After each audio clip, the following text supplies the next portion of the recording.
కొంచెం సైడ్ వచ్చేసి కొంచెం వెనక్కి జరిగింది.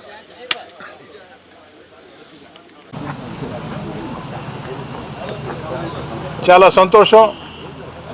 నెల్లూరు రూరల్ నియోజకవర్గం 29వ డివిజన్ గాంధీనగర్.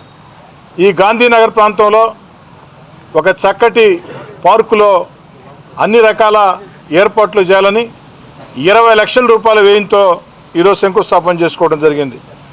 ఈ యొక్క 20 లక్షల రూపాయల వ్యయంతో వాకింగ్ ట్రాక్, లైటింగ్, అదేవిధంగా బోర్వెల్, మోటార్తో సహా painting, wall arts, greenery which included lawn, అదేవిధంగా చిల్డ్రన్స్కి ఆట వస్తువులు ఇవన్నీ కూడా ఏర్పాటు చేసి, ఎందుకంటే గాంధీనగర్లో అనాదిగా ఉన్న పార్క్ ఇది. ఈ పార్క్లో చక్కటి వాకింగ్ ట్రాక్, చిన్నపిల్లలకి ఆట వస్తువులు, ఒక మంచి గ్రీనరీ ఏర్పాటు చేసినట్లయితే ఈ చుట్టుపక్కల వేల కుటుంబాలకి ఈ యొక్క పార్కు ఎన్నో రకాలుగా ఉపయోగపడుతుంది అన్న ఆకాంక్షతో, ఆలోచనతో ఈరోజు ఈ యొక్క పార్కు పనులు శంకుస్థాపన చేయడం జరిగింది.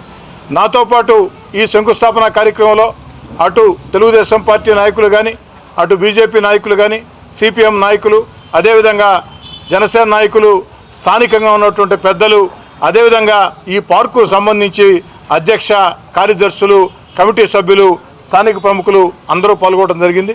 వాళ్ళందరికీ మనవి చేసేది ఒకటే, ఆ యొక్క కాంట్రాక్టర్తో మీరు దగ్గరుండి నాణ్యతా ప్రమాణాలతో పనులు పూర్తి చేయించుకోవాలని చెప్తూ, ఈ యొక్క పార్కులో 20 లక్షల రూపాయల వ్యయంతో ఇవన్నీ కూడా నెల రోజుల్లో పూర్తి చేసి అందిస్తానని కాంట్రాక్టర్ చెబుతూ ఉన్నాడు. మ్యాక్సిమం 45 రోజులు, నెల 15 రోజుల్లో మళ్ళీ ఇక్కడ ప్రారంభోత్సవ కార్యక్రమం ఉంటుంది. అందుకు అనుగుణంగా అన్ని రకాల కూడా ఆ నిధులు సద్వినియోగం అయ్యేటట్టు జాగ్రత్తలు తీసుకొని స్థానికుల సూచనలు, సలహాలతో, ఎందుకంటే నగర కార్పొరేషన్ పరంగా కొన్ని అంచనాలు మనం ఏర్పాటు చేసుకుంటాం, కానీ స్థానికులకి దాంట్లో కొన్ని చిన్న చిన్న మార్పులు చేసినట్లయితే మరింతగా పార్క్ అభివృద్ధి చేసే అవకాశం ఉంది. రాబోయే రోజుల్లో ఇంకా కూడా ఈ యొక్క చుట్టుపక్కల ప్రాంతాల్లో పార్కులు అభివృద్ధి చేస్తామని, ఎందుకంటే గాంధీనగర్ ప్రాంతం ఒక పెద్ద సెంటర్ పాయింట్ అయింది ఈనాడు.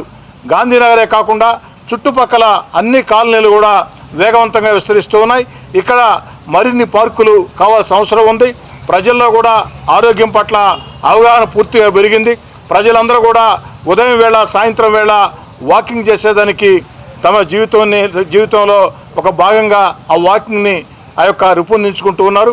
వారికి కావాల్సిన అన్ని ఏర్పాట్లు చేస్తామని, పార్కులైనా శ్మశానాలైనా అభివృద్ధి చేయటం వరకే ప్రభుత్వ బాధ్యత.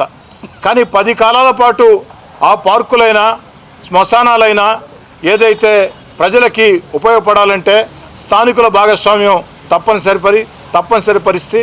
ఆ యొక్క స్థానికులు వాటిలో భాగస్వాములై ఎక్కడికెక్కడ పార్టీలకి, కులాలకి, మతాలకు అతీతంగా అభివృద్ధి కమిటీలు ఏర్పాటు చేసుకుని ముందుకు సాగాలని, అలాంటి వాటికి స్థానిక ఎమ్మెల్యేగా పూర్తి సహకారం ఉంటుందని మాట ఇస్తూ ఉన్నా.